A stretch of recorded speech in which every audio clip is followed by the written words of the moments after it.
आप सबका यहाँ बहुत बहुत स्वागत, नमस्कार। हमारे सामने कर्नाटक का चुनाव है और यहाँ विचारधारा की लड़ाई है।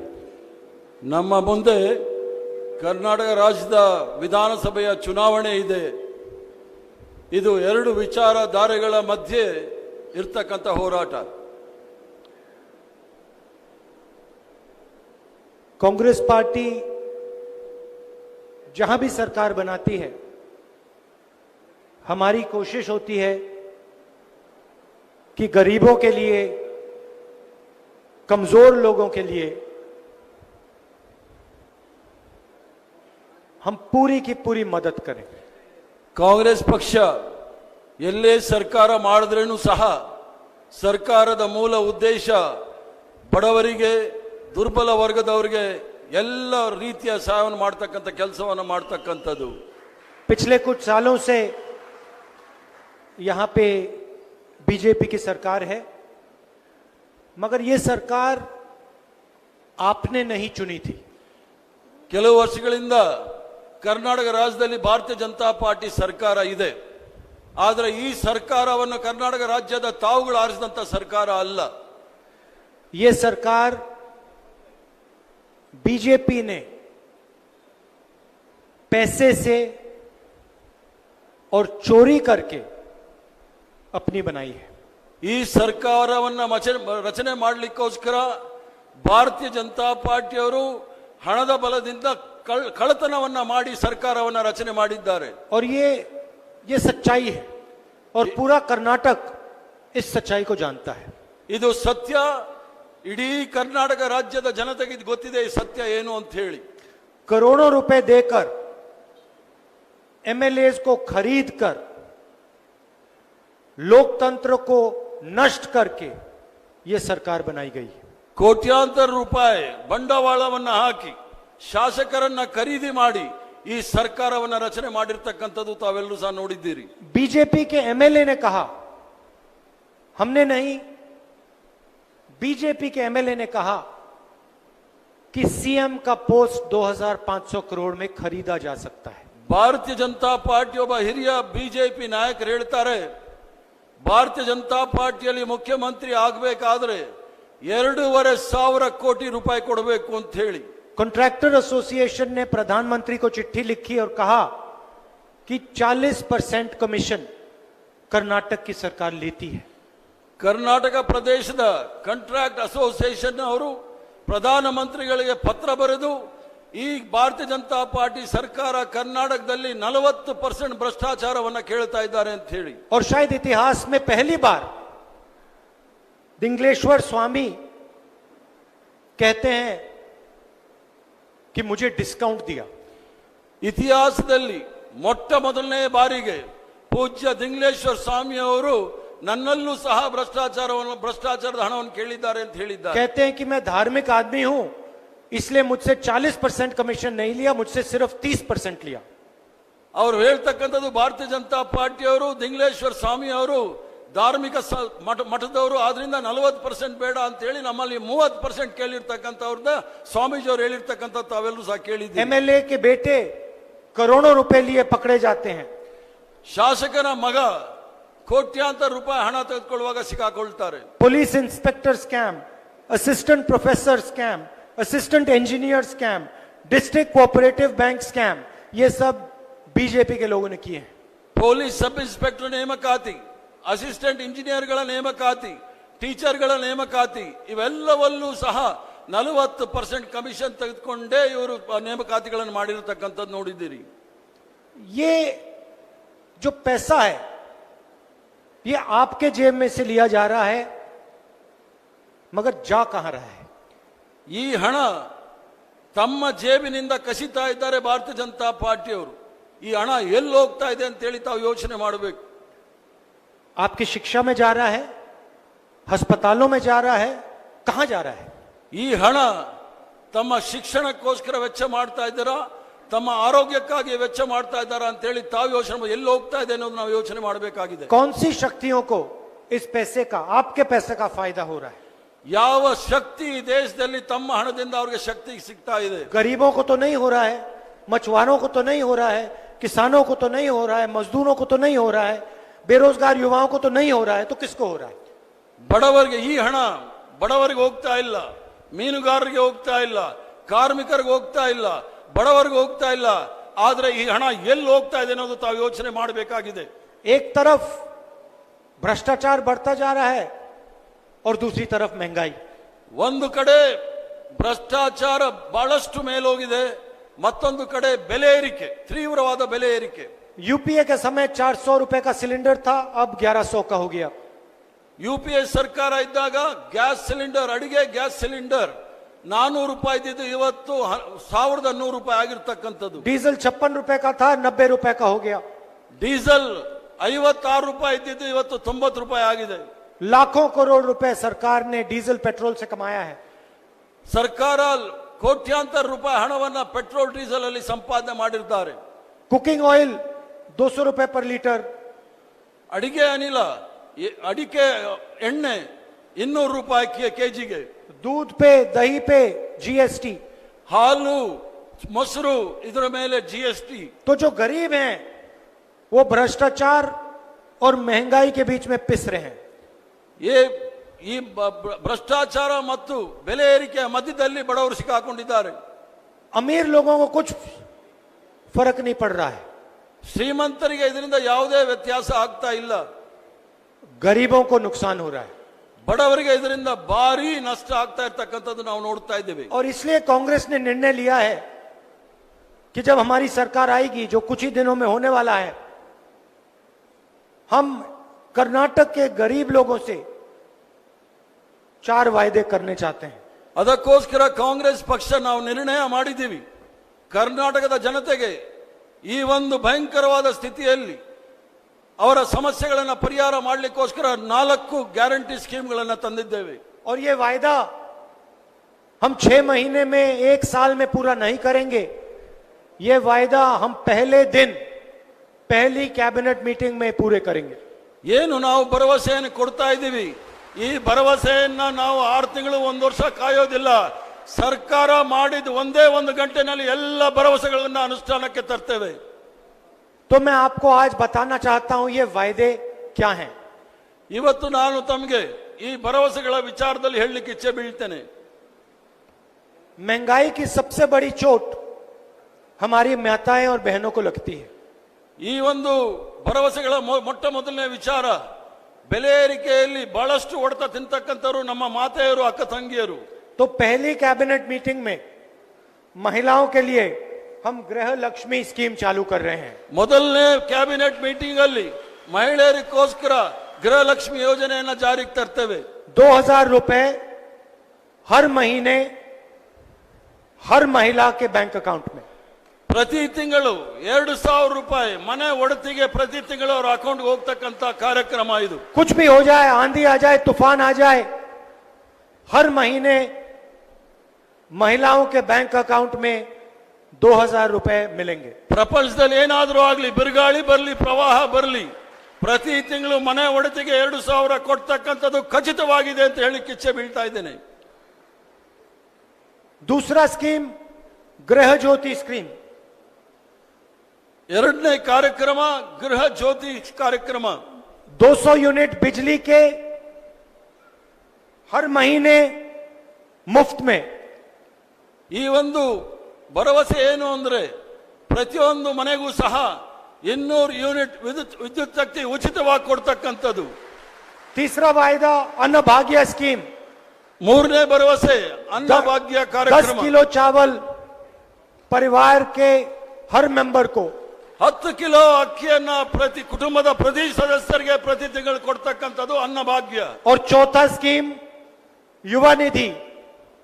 2 साल के लिए 3000 रुपए प्रति महीना ग्रेजुएट्स के लिए और 1500 रुपए प्रति महीना डिप्लोमा होल्डर्स के लिए. 4ನೇ ಭರವಸೆ ನಿರುದ್ಯೋಗ ಪದವೀಧರಿಗೆ 2 ವರ್ಷಗಳ ಕಾಲ ಪ್ರತಿ ತಿಂಗಳು 3000 ರೂಪಾಯಿ ಕೊಡ್ತಕ್ಕಂಥದ್ದು ಮತ್ತು ಡಿಪ್ಲೊಮಾ ಪದವೀಧರರಿಗೆ 1,500 ರೂಪಾಯಿಯನ್ನ ಪ್ರತಿ ತಿಂಗಳು ಕೊಡ್ತಕ್ಕಂಥದ್ದು. और ये चारों स्कीम पहले दिन पहली कैबिनेट मीटिंग में पास होंगे। ಈ 4 ಭರವಸೆಗಳು ಕೂಡ ಮೊದಲನೇ ಕ್ಯಾಬಿನೆಟ್ ಮೀಟಿಂಗ್ 1 ಗಂಟೆಯಲ್ಲಿ ಇದು ಅನುಷ್ಠಾನಕ್ಕೆ ತರತಕ್ಕಂತ ವಿಚಾರ। हमने हिमाचल में वायदा किया, छत्तीसगढ़ में किया, पंजाब में किया था, और आप जाके देख लीजिए, जो हम कहते हैं हम करके दिखाते हैं।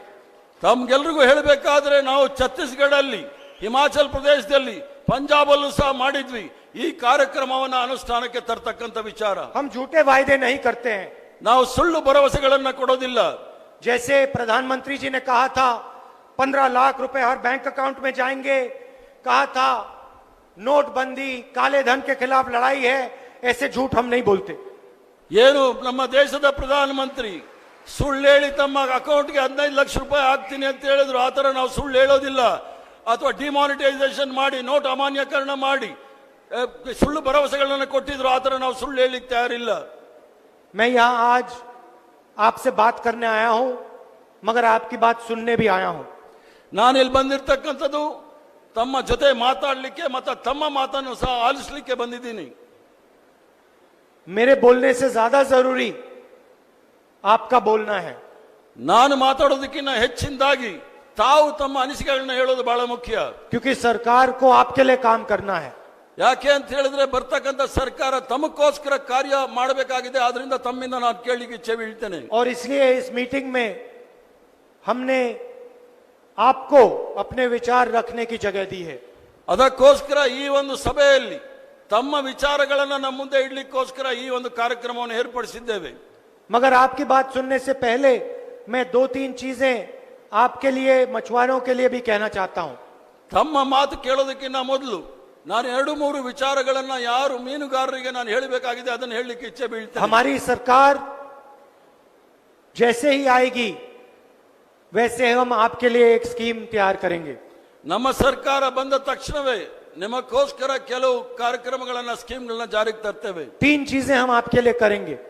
3 ವಿಚಾರಗಳನ್ನ ತಮಗೆ ನಾವು ಕಾರ್ಯಕ್ರಮದ ರೂಪದಲ್ಲಿ ತರ್ತೇವೆ। 10 लाख रुपए का इंश्योरेंस कवर मछुआरों के लिए, 10 ಲಕ್ಷ ರೂಪಾಯಿ ಇನ್ಶೂರೆನ್ಸ್ ಕವರ್ ಪ್ರತಿಯೊಂದು ಮೀನುಗಾರರಿಗೆ, 1 लाख रुपए का इंटरेस्ट फ्री लोन मछुआरों की महिलाओं के लिए, 1 ಲಕ್ಷ ಬಡ್ಡಿ ರಹಿತ ಸಾಲವನ್ನ ಪ್ರತಿ ಮೀನುಗಾರರ ಮಹಿಳೆಯರಿಗೆ ಕೊಡ್ತಕ್ಕಂಥದ್ದು, और 25 रुपए लीटर डीजल सब्सिडी, ಮತ್ತೆ 500 लीटर प्रतिदिन, ಮತ್ತೆ 25 ರೂಪಾಯಿ ಡೀಸೆಲ್ಗೆ ಸಬ್ಸಿಡಿ, ಪ್ರತಿ ದಿವಸ 500 ಲೀಟರ್ ಡೀಸೆಲ್ ಕೊಡ್ತಕ್ಕಂಥ। हम जानते हैं कि महंगाई से, भ्रष्टाचार से आपको चोट लगती है।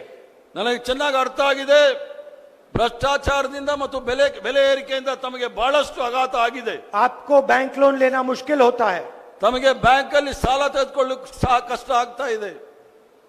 मछलियों की संख्या कम हो रही है, ಮೀನುಗಾರರ ಸಂಖ್ಯೆ ಕಮ್ಮಿ ಆಗ್ತಾ ಇದೆ, और आपके जो ऑपरेशनल कॉस्ट हैं, आपकी महंगाई बढ़ती जा रही है।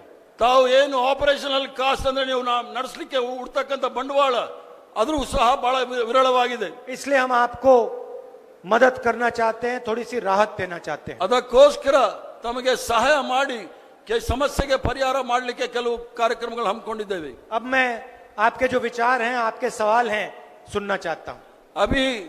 ಈಗ ತಮ್ಮ ವಿಚಾರವನ್ನ, ತಮ್ಮ ಪ್ರಶ್ನೆಗಳನ್ನ ಕೇಳಲಿಕ್ಕೆ ನಾನು ಇಚ್ಛೆ ಬೀಳ್ತೇನೆ। धन्यवाद। ಧನ್ಯವಾದಗಳು, ನಮಸ್ಕಾರ। ಈಗ ಯಾರ್ಯಾರು ಪ್ರಶ್ನೆ ಕೇಳ್ತೀರಾ ದಯವಿಟ್ಟು ತಮ್ಮಲ್ಲಿ ಕಾರ್ಡ್ಲೆಸ್ ಮೊಬೈಲ್ ಇದೆ, ದಯವಿಟ್ಟು ಅಲ್ಲಿ ಎದ್ದು ನಿಂತ್ಕೊಂಡು ಪ್ರಶ್ನೆಯನ್ನು ಕೇಳಬಹುದು। ಕೈ ಎತ್ತಲಿ, ಯಾರು ಕೇಳ್ತೀರಾ ದಯವಿಟ್ಟು ಕೈ ಎತ್ತಿ। ದಯಮಾಡಿ ಪ್ರಶ್ನೆ ಕೇಳುವವರು ಮುಂದೆ ಬಂದು ರಾಹುಲ್ ಜಿ ಅವರೊಟ್ಟಿಗೆ ಪ್ರಶ್ನೆಗಳನ್ನು ಕೇಳಬಹುದು। ಅವ್ರ ಜೊತೆಯಲ್ಲಿ ನಮ್ಮ ಪ್ರತಿನಿಧಿಗಳಿರ್ತಾರೆ। Rahul sir here, Rahul sir this side, नमस्कार sir this side, sir here, ಹೇಳಿ, ಈಗ ಪ್ರಶ್ನೆ ಕೇಳಿ ಸರ್। ಇಲ್ಲಿ ಸರ್, ಇಲ್ಲಿ ಲೆಫ್ಟ್ ಅಲ್ಲಿ ಒಂದು ನಿಮಿಷ ನಿಶಬ್ದವಾಗಿರಿ, ಅವ್ರ ಪ್ರಶ್ನೆ ಕೇಳ್ತಾ ಇದ್ದಾರೆ ಸರ್। ಇಲ್ಲಿ ನಾನು ಕೇಳ್ತಿರೋ ಪ್ರಶ್ನೆ ಮೀನುಗಾರರ ಪರವಾಗಿ, ನಾನು ಚೇತನ್ ಬೆಂಗ್ರೆ ಅಂತ sir. I am Chetan Bengre sir. I met you 22 years back. We all love you all sir. Thank you for coming and asking some questions to us. Sir, last time we had discussed in Mangalore, Hello. in Lady Hill, Sir. regarding the dredging is very much important. That ಸ್ವಲ್ಪ mic ದೂರ ಇಟ್ಕೊಳ್ಳಿ ಬಾಯಿಂದ. ಹಾ, the dredging is not happening in Karnataka. The Dredging. The dredging is not happening in Karnataka throughout Mangalore to Karwar. And the second thing is you promised us now the diesel is coming from 300 to 500 liters per boat. And it is very good opportunity, sir. We would love to have it. And second thing that you are giving for the ladies is 1 lakh rupees. And 1 lakh rupees is mainly needed for the ladies. And that is also good. And including that, we have got a... My brother, ಒಂದೇ ಒಂದು can you speak in Kannada please so everybody understands? ಇವಾಗ ನಮಗೆ Rahul sir ಅವರು ಕೊಟ್ಟಂತ ಎಲ್ಲ ಕಾರ್ಯಕ್ರಮಗಳು ತುಂಬ ಚೆನ್ನಾಗಿದೆ, ತುಂಬ ಅಗತ್ಯವಾಗಿದ್ದು. ಇವಾಗ 500 ಲೀಟರ್ ಡೀಸೆಲ್ ಸಿಕ್ಕೋದು ನಮ್ಮ ತುಂಬ ಹಳೆಯ ಕನಸು, ಅದು ಇವತ್ತು ಫಿಲ್ಫಿಲ್ ಮಾಡ್ತಿದ್ದೀರಿ. ಇವಾಗ 500 ಲೀಟರ್ ಕೆರೋಸಿನ್ ಕೂಡ ನೀವು ಡೈಲಿ ಸಿಗೋಕ್ಕೆ ನೀವು ಫಿಲ್ಫಿಲ್ ಮಾಡ್ತಾ ಇದ್ದೀರಿ. ಮಹಿಳೆಯರಿಗೆ 1 ಲಕ್ಷ ಕೊಡ್ತಿದ್ದು ತುಂಬ ಖುಷಿ ಆಯಿತು ಸರ್. ಇವಾಗ ನಮ್ಮ ಬೇಡಿಕೆ ಇರೋದು ನಮ್ಮ ಮಕ್ಕಳು ಓದಕ್ಕೆ ಇಷ್ಟ ಬೀಳ್ತಾ ಇದ್ದಾರೆ. ಇಲ್ಲಿ ಒಂದು ಹಳೆಯ ಫಿಶರೀಸ್ ಕಾಲೇಜ್, ಏಷ್ಯಾದ ನಂಬರ್ 1 ಕಾಲೇಜ್ ಮಂಗಳೂರಲ್ಲಿದೆ, ಅದು ಇಷ್ಟು ತನಕ ಯೂನಿವರ್ಸಿಟಿ ಆಗಿಲ್ಲ. ನಮ್ಮ ಮಕ್ಕಳಿಗೆ ಅಲ್ಲಿ ಒಂದು ಪ್ರಶ್ನೆ ಕೇಳಿ, ಒಂದು ಪ್ರಶ್ನೆ. Sir, I want to just conclude that. Sir, he says, sir, the programs we have announced, it's most welcoming program. He wanted to know what we are going to do because the dredging is not taking place from Mangalore to Karwar. Dredging of the ports. Because of that, lot of boats have been damaged. And especially, sir, in politics also, we fishermen don't get any opportunities. Kannada. And this is what I want to tell you, sir. We can definitely look into this dredging matter. Okay, sir. I think what will be good is if once the government comes to power, they have a systematic conversation with the fishermen and other stakeholders and come out with a policy. ಸರ್ಕಾರ ಬಂದ ತಕ್ಷಣವೇ ತಮ್ಮಲ್ಲಿ ನಾವು ಸಂವಾದ ಮಾಡಿ ಈ ಒಂದು ಸಮಸ್ಯೆಗೆ ಪರಿಹಾರವನ್ನು ಕಂಡಿಡ್ತೀವಿ ಅಂತ ಹೇಳ್ತಾ ಇದ್ದಾರೆ. And I will personally look into it that the chief minister carries out such a discussion. ವೈಯಕ್ತಿಕವಾಗಿ ಬಂದು ಈ ಸಮಸ್ಯೆಗಳನ್ನು ನಾನು ಗಮನ ಹರಿಸ್ತೇನೆ. I am a trawl boat association president in Mangalore, and this is what the fishermen really want, and this is what I wanted to tell you. Thank you. And we really love you, sir. Thank you Thank so you, much. brother. ನಮಸ್ತೆ sir. Hello. ಎಲ್ಲಿದ್ದೀರಿ sir? Lady ಕಡಲ ತೀರದಲ್ಲಿ C ambulance ಸ್ಥಾಪಿಸಿ ಮೀನುಗಾರರ ಜೀವ ರಕ್ಷಿಸುವಿರಾ? She is asking, would you please introduce the sea ambulances to save the life of the fishermen? Yes, we can do that. ಅದನ್ನ ಮಾಡ್ತೀನಿ ಅಂತ ಹೇಳಿ ಭರವಸೆ ಕೊಡ್ತಾ ಇದ್ದಾರೆ. Thank you. ಸ್ವಲ್ಪ ಹಿಂದೆನೂ ಕೊಡಬೇಕಾಗುತ್ತೆ. Hello sir. ಭಾರತದ ಕರಾವಳಿ ದೇಶಗಳಲ್ಲಿ One second, just give her the mic. Lady mic ಕೊಡಿ. Are there currently sea ambulances running? ಈಗ ಸಿ ಆಂಬ್ಯುಲೆನ್ಸಸ್ ಇದೆಯಾ ನಿಮ್ಮಲ್ಲಿ? ಇಲ್ಲ. ಆ ಲೇಡಿ ಹೇಳಿಮ್ಮ. ಇಲ್ಲ. ಸ್ವಲ್ಪ ಈ ಕಡೆ ಬನ್ನಿ ನೀವು. ಹೇಳಿಮ್ಮ. ಇಲ್ವಾ? ಇಲ್ಲ. What type of sea ambulances does she want? ಯಾವ ತರದ ಸಿ ಆಂಬ್ಯುಲೆನ್ಸ್ ನಮಗೆ ಬೇಕಾಗಿದೆ? ಜನರನ್ನು ರಕ್ಷಣೆ ಮಾಡುವಂತದ್ದು. So she wants that, she needs a sea ambulance which saves the life of the fishermen. What are the type of, is it accidents, sea accidents, or is it something else? ಈಗ ಇದು ಸಮುದ್ರದಲ್ಲಿ ಆಗ್ತಕ್ಕಂಥ ಅನಾಹುತಗಳ ಅಥವಾ ಸಮುದ್ರದಲ್ಲಿ ಮೀನುಗಳು ಹಿಡಿಯುವಾಗ ಹೋಗ್ತಕ್ಕಂಥ ಅನಾಹುತಗಳಕ್ಕೋಸ್ಕರನ? ಹೌದು. sea accident. What about the Coast Guard? Does the Coast Guard not look after this? Coast Guards ಏನಿದ್ದಾರೆ ಕಡಲ ತೀರದಲ್ಲಿ, ಕೋಸ್ಟ್ ಗಾರ್ಡ್ಸ್ ಇದಾರಲ್ಲ, ಅವರೇನು ಆಕ್ಟಿವ್ ಇಲ್ವಾ? ಅವರು ಇದ್ದಾರೆ, ಆದ್ರೂ ಸಹ ನಮಗೆ ಒಂದು ಎಮರ್ಜೆನ್ಸಿಗೆ ಆದ್ರೂ they are there, but she needs in emergency it will take time for them to reach. How many of these type of incidents are there every year here? ಪ್ರತಿ ವರ್ಷ ಈ ತರ ಅಪಘಾತಗಳು ಎಷ್ಟಾಗುತ್ತೆ ಅನ್ನೋದು ನಿಮ್ಗೆ ಏನಾದ್ರೂ ಗಮನ ಇದೆ? ತುಂಬಾ ಆಗ್ತಾ ಉಂಟು sir. She says too many accidents are taking place. But approximately how many? ಎಷ್ಟು ಆಕ್ಸಿಡೆಂಟ್ ಆಗಿದೆ? 50. She says minimum 50. Okay. And how many people have died in such accidents? ಎಷ್ಟು ಜನ ತೀರೋಗಿದ್ದಾರೆ ಆ ತರ ಆಕ್ಸಿಡೆಂಟ್ ಅಲ್ಲಿ? ತುಂಬಾ ಜನ, ಲೆಕ್ಕ ಇಲ್ಲ. She doesn't know the lot of people. Is her husband a fisherman? ನಿಮ್ಮ ಮನೆಯವರು fishermen? Oh, is there? Does she get worried when he goes to sea? ನಿಮಗೆ ಬಹಳದ್ದು ಭಯ ಆಗುತ್ತಾ ಅವ್ರೇನಾದ್ರೂ ಸಮುದ್ರಕ್ಕೆ ಹೋದಾಗ? ಇಲ್ಲ. Okay. Sir. Thank you. Hello. Keep walking. Hold on. Hello. Sir ಈ ಕಡೆ ನಮಸ್ತೆ sir. Last sir I am Shivakumar, ನಮಸ್ತೆ ಸರ್. ಸರ್ ಒಂದ್ ಸೆಕೆಂಡ್ ಇಲ್ಲಿ ಬಂದೆ. Karnataka fishermen Congress general secretary. ಕೂತ್ಕೊಳ್ಳಿ ದಯವಿಟ್ಟು. ಸರ್ ಪ್ಲೀಸ್ ಸರ್ ದಯವಿಟ್ಟು ಕೂತ್ಕೊಳ್ಳಿ, ದಯವಿಟ್ಟು ಬಾಕಿಯವರೆಲ್ಲ ಕೂತ್ಕೊಳ್ಳಿ. ಸರ್ ಮೇರಾ ನಾಮ ಕೃಷ್ಣ. ಸಮುದ್ರ ಅಲ್ಲಿ ಇದ್ದಾರೆ, ಕೂತ್ಕೊಳ್ಳಿ. ಸಮುದ್ರ ಮತ್ತು ಕಡಲ ತೀರ ಸರ್ ಮೀನುಗಾರರ ಮಕ್ಕಳದು, ದಯವಿಟ್ಟು ಅದನ್ನ ಮೀನುಗಾರರಿಗೆ ವಾಪಸ್ ಕೊಡ್ತೀರಾ? ಸ್ವಲ್ಪ ತಿರ್ಗಾ ಹೇಳಿ. ಸಮುದ್ರ ಮತ್ತು ಸಮುದ್ರದ ತೀರ ಮೀನುಗಾರರ ಮಕ್ಕಳದು, ಅದನ್ನ ದಯವಿಟ್ಟು ಮೀನುಗಾರರ ಮಕ್ಕಳಿಗೆ ವಾಪಸ್ ಕೊಡ್ತೀರಾ? So he says the port of the sea belongs to the fishermen and their children. Would you give those coastal line to the fishermen children? And give it in what way? ಯಾವ ತರ ಬೇಕಾಗಿದೆ ನಿಮ್ಗೆ? ಮೀನುಗಾರರಿಗೆ ಕೊಡಬೇಕು. ಇದು ಬೇರೆ ಈಗ ಬೇರೆಯವರೆಲ್ಲ ಮಾಡ್ತಾ ಇದ್ದಾರೆ. ಈ ಮೀನುಗಾರ ವೃತ್ತಿಯವರಿಗೆ ಮೀನುಗಾರರಿಗೆ ಆ ಕಡಲು ಆ ಸಮುದ್ರನ ಕೊಡಬೇಕು ಅಂತ ಬೇರೆ ಅಂದ್ರೆ ಯಾರು? ಬೇರೆ ಅಂದ್ರೆ ಈಗ MNC ಕಂಪನಿಗಳಿಗೆಲ್ಲ ಹರಾಜು ಕೊಡ್ತಾ ಇದ್ದಾರೆ, ಬೇರೆಯವ್ರಿಗೆ ಎಲ್ಲೆಲ್ಲೋ ಹೊರಗಡೆ ಅವ್ರಿಗೆಲ್ಲ ಬಂದು ಇದು ಕೊಡ್ತಾ ಇದ್ದಾರೆ. ಈಗ ಮೀನುಗಾರ ವೃತ್ತಿ ಮಾಡೋರಿಗೆ ಆ ಕಡಲು ಮತ್ತು ಆ ವರ್ಕ್ ಮಾಡೋದು ಇದನ್ನೆಲ್ಲ ಅವ್ರಿಗೆ ಕೊಡಬೇಕು. ಲೈಸೆನ್ಸ್ ಪ್ರತಿಯೊಂದೆಲ್ಲ ಮೀನುಗಾರರ ಮಕ್ಕಳಿಗೆ ಕೊಡಬೇಕು. Nowadays MNCs have come forward to take over our fishing business. So since we are professionally involved in this, traditionally involved in fishing activities, we need the rights of fishing for fishermen and their children. I think that is important. Siddaramaiah ಅವ್ರ ಸರ್ಕಾರ ಇದ್ದಾಗ 80% ಬರೀ ಮೀನುಗಾರರ ಮಕ್ಕಳಿಗೆ ಅಂತ ಮಾಡಿದ್ರು Siddaramaiah government. ಈಗ BJP government ಎಲ್ಲ ತೆಗೆದಾಕಿದ್ದಾರೆ. ದಯವಿಟ್ಟು 80% ಬರುವಂಗೆ ಕೊಡುವಂಗೆ ಮೀನುಗಾರರ ಮಕ್ಕಳಿಗೆ ಮೀನುಗಾರರಿಗೆ 80% ಕೊಡುವಂಗೆ ನೆಕ್ಸ್ಟ್ ಸರ್ಕಾರ ಬಂದಾಗ ಮಾಡಬೇಕು ದಯವಿಟ್ಟು. When Siddaramaya ji was the chief minister, 80% of the fishing activities was with the fishermen. Now after BJP came to power, they have reduced it. So we want the status quo to be maintained, that 80% of the fishing activities should be with the fishermen. I think if the Congress comes to power, you can expect that. Sir okay, thank you Rahul ji. Congress ಪಕ್ಷ ಬಂದ್ರೆ ಇದನ್ನ ನಾವು ಖಂಡಿತವಾಗಿ ಅನುಷ್ಠಾನಕ್ಕೆ ತರ್ತೇವೆ. Sir one more question. ರಾಜ್ಯದಲ್ಲಿ ಮೀನುಗಾರರ ಮತಗಳನ್ನು ಪಡೆದ ಆರಾಮಾಗಿ ಕೇಳಿ. ರಾಜ್ಯದಲ್ಲಿ ಮೀನುಗಾರರ ಮತಗಳನ್ನು ಪಡೆದ ಬಿಜೆಪಿ ಸರ್ಕಾರ ಅವರ ಕುಟುಂಬಗಳನ್ನು ಯಾವುದೇ ವಿಧದಲ್ಲಿ ಮೇಲೆತ್ತುವ ಹಾಗೂ ಸಾಲ ಸೂಲದಿಂದ ಹೊಟ್ಟೆಪಾಡಿಗೆ ಬದುಕುವಂತ ಮೀನುಗಾರರಿಗೆ ಯಾವ ತರಹದ ಸಹಾಯ ಸೌಲಭ್ಯ ಮಾಡಿಲ್ಲ. ಇನ್ನು ಸಾಲದಲ್ಲಿ ಬದುಕುತ್ತಿರುವ ಹಲವಾರು ಕೋಸ್ಟಲ್ ಏರಿಯಾದಲ್ಲಿ ಮೀನುಗಾರ ತುಂಬಾ ತೊಂದರೆ ಅನುಭವಿಸ್ತಾರೆ. ಇವ್ರಿಗೇನಾದರೂ ನೀವು ಬರುವಂತ ಸರ್ಕಾರದಲ್ಲಿ ಇವರಿಗೆ ಯಾವ್ದಾದ್ರು ಸಾಲ ಮುಕ್ತ ಮಾಡುವಂತ ಯಾವ್ದಾದ್ರು ಒಂದು ಅವಕಾಶ ಇದೆಯಾ? BJP after coming to power they have taken the money votes from us, assuring us some help. After they came to power, they have totally neglected the fishermen. Now we are in deep trouble with a lot of debts.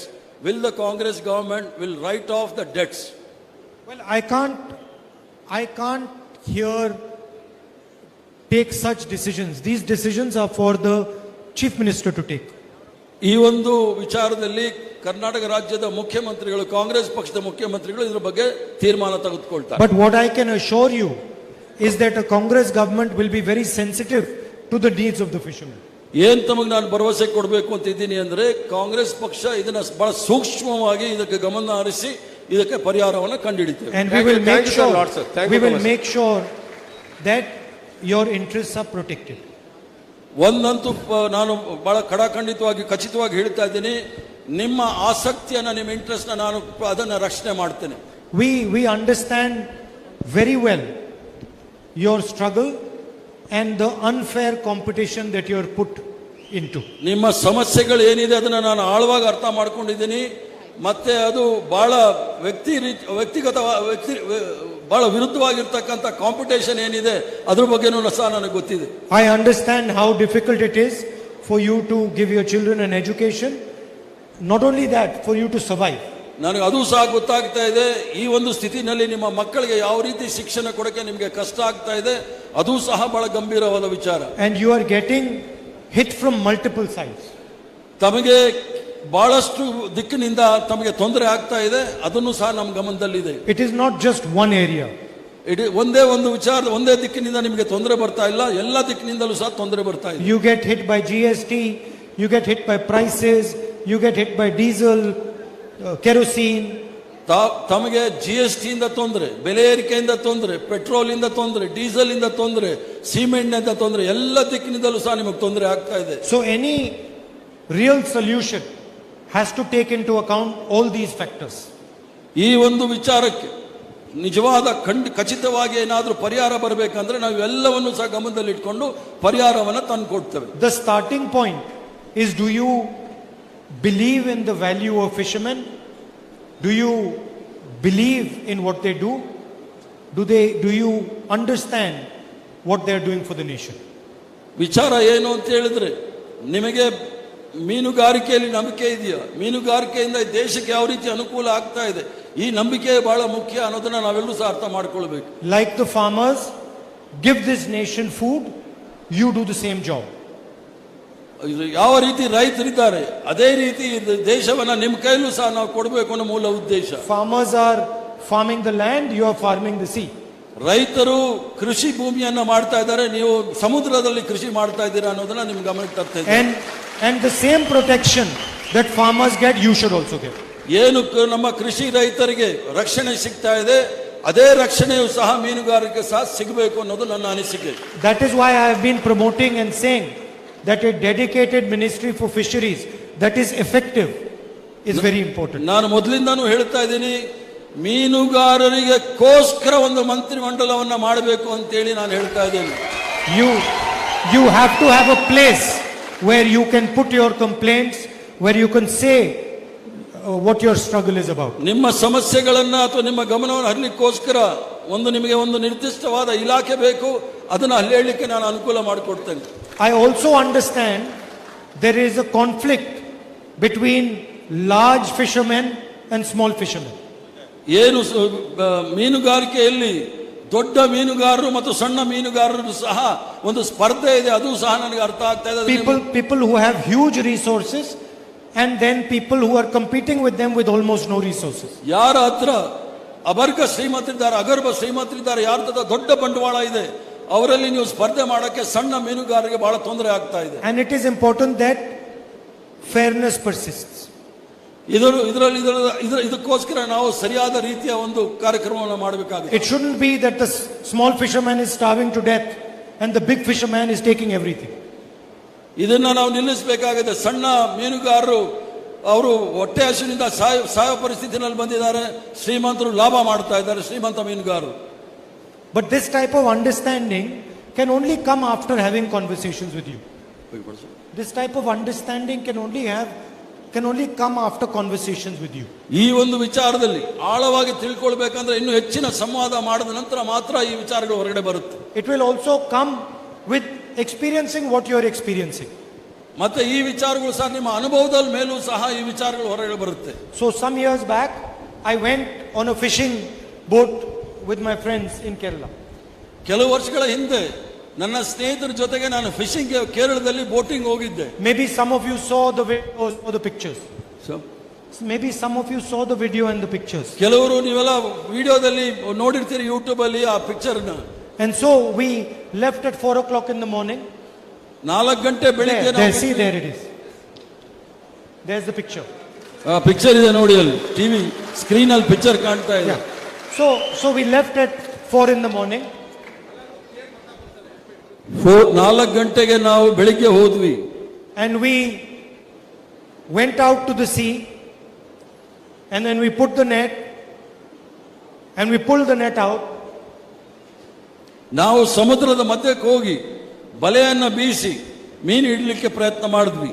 Huge amount of work and effort. ಬಹಳ ದೊಡ್ಡ ಸಂಖ್ಯೆಯಲ್ಲಿ ಮೀನಲ್ಲಿ ಸಿಕ್ತು. So I also realized what it means to pull the net. ಆದ್ರಿಂದ ನನಗೂ ಸಹ ಅರ್ಥ ಆಯ್ತು ಒಳ್ಳೆ ಮೀನು ಸಿಕ್ಕಿದಾಗ ಏನು ಅಂತ ಹೇಳಿ. And then nothing was there in the net. And then there was nothing in the net.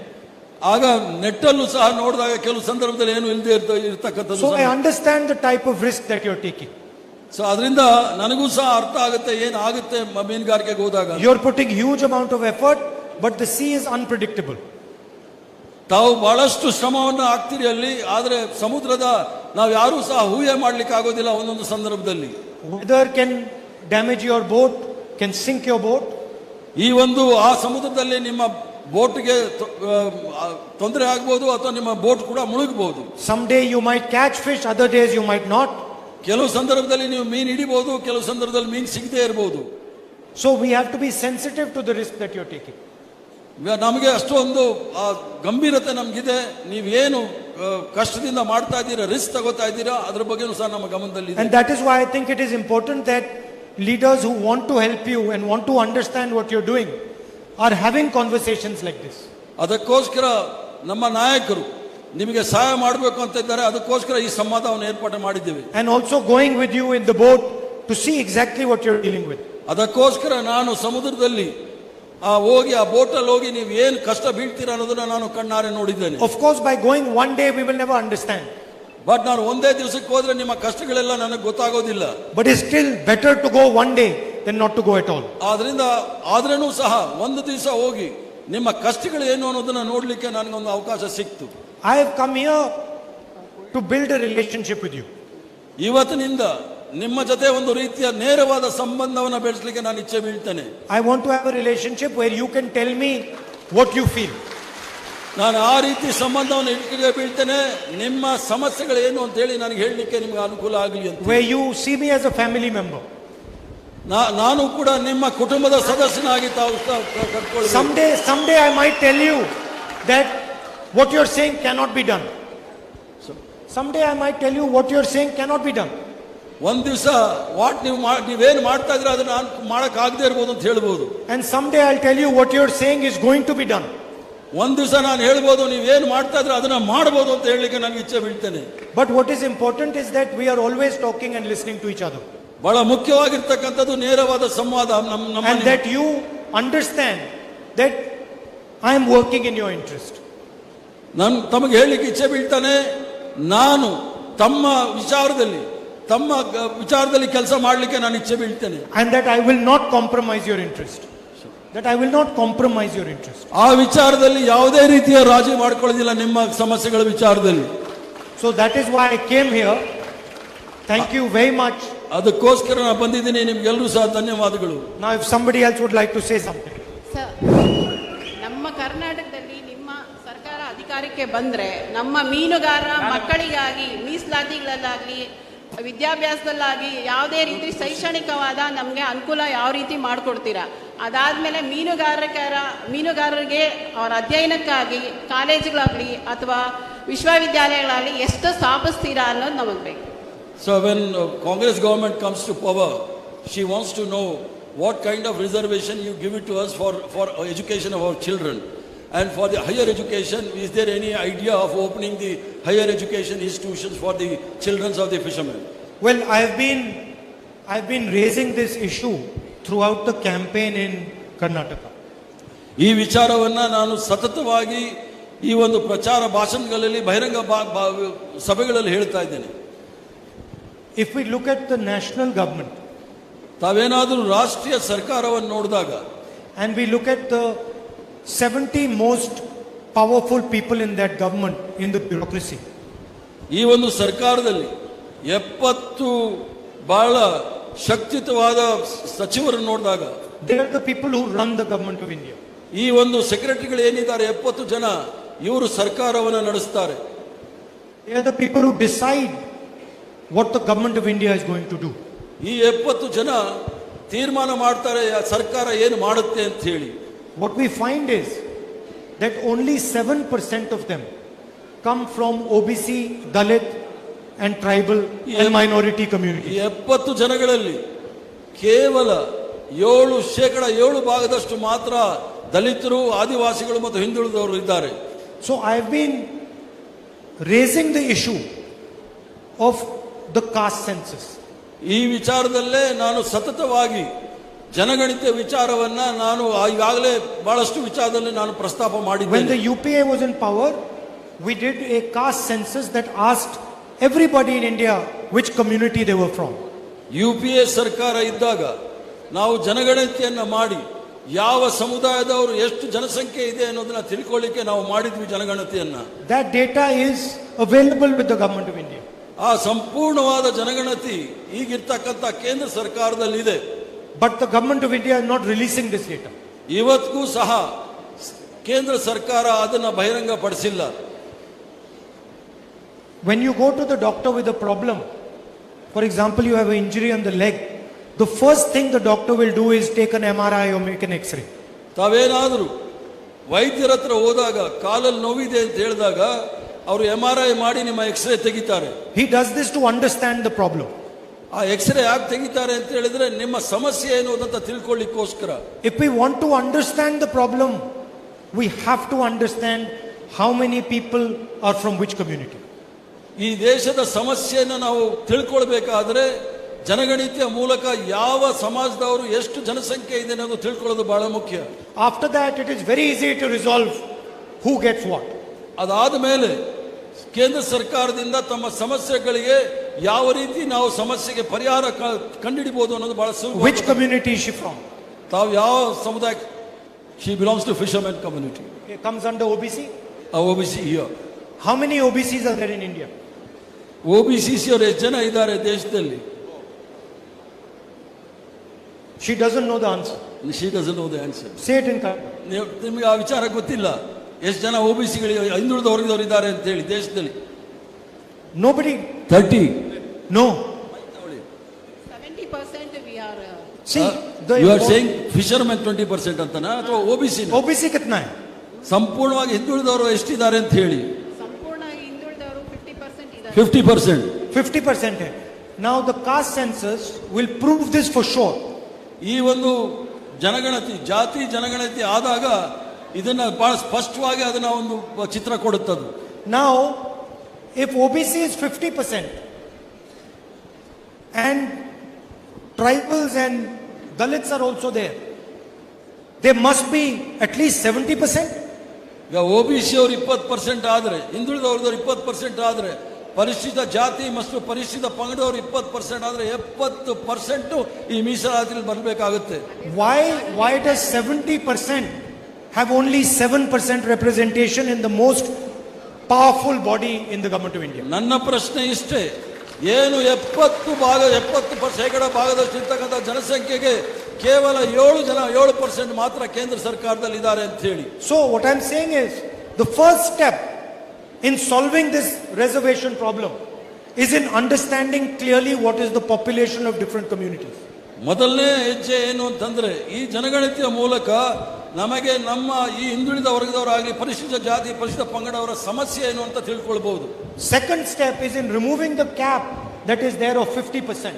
ಈಗ ಮೀಸಲಾತಿಗೆ ಒಂದು ಮಿತಿ ಇದೆ, 50% ಮೇಲೆ ಮೀಸಲಾತಿ ಮೇಲೆ ಹೋಗಬಾರ್ದು ಅಂತ ಹೇಳಿ ಆ ಮಿತಿಯನ್ನು ನಾವು ತೆಗಿಬೇಕಾಗುತ್ತೆ. This cap is not based on any scientific criteria. ಈ ಒಂದು ಮಿತಿ ಯಾವುದೇ ವೈಜ್ಞಾನಿಕವಾದ ರೀತಿಯಲ್ಲಿ ಆಗಿರ್ತಕ್ಕಂಥದ್ದಲ್ಲ. And I have requested the Prime Minister on multiple occasions to release the information on caste census and remove the 50% cap.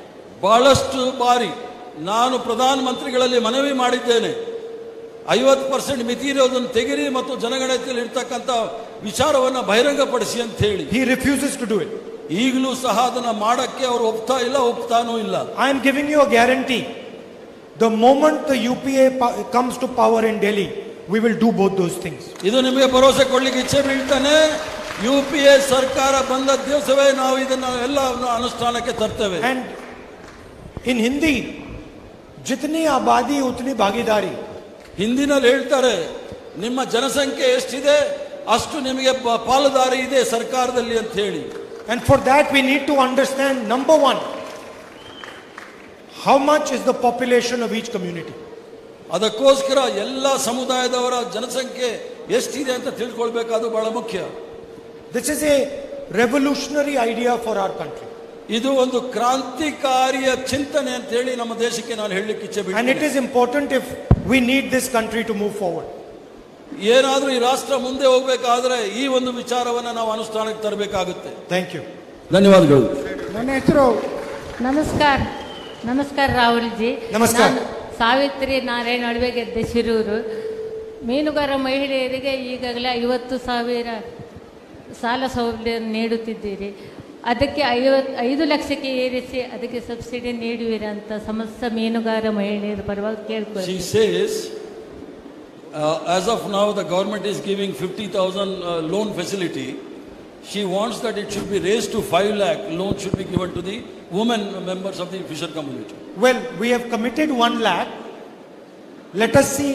Next step might be 5 lakh. 5 lakh. ಈಗ 50,000ದಿಂದ ನಾವು 1 ಲಕ್ಷಕ್ಕೆ ನಿಮಗೆ ನಾವು ಹೇಳಿದ್ದೀವಿ. ಭರೋಸೆಲಿ ಬಂದಾಗ 5 ಲಕ್ಷಕ್ಕೆ ಮಾಡಕ್ಕೆ ಪ್ರಯತ್ನ ಮಾಡ್ತೇವೆ.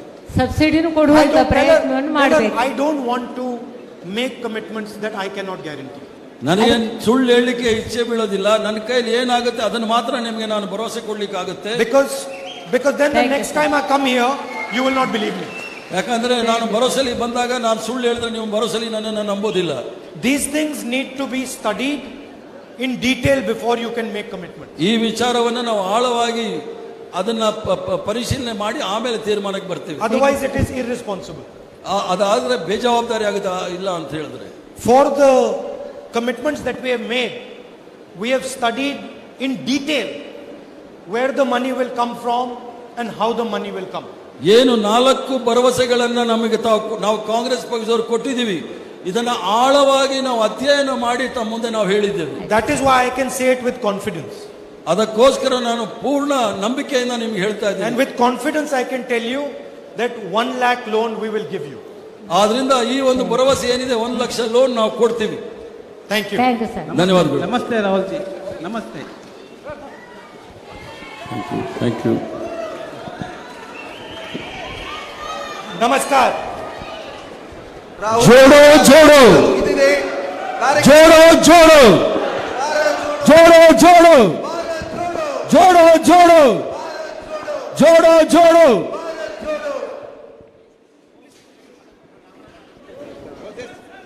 ನಮ್ಮ ಶ್ರೀಯುತ ರಾಹುಲ್ ಗಾಂಧಿ ಅವರಿಗೆ ಹಸಿ ಸುರ್ಮೈಯನ್ನ ಅವರಿಗೆ ಕೊಡ್ತಾ ಇದ್ದೇವೆ. ಜೋರಾಗಿ ಚಪ್ಪಾಳೆ ಹೊಡಿರಿ.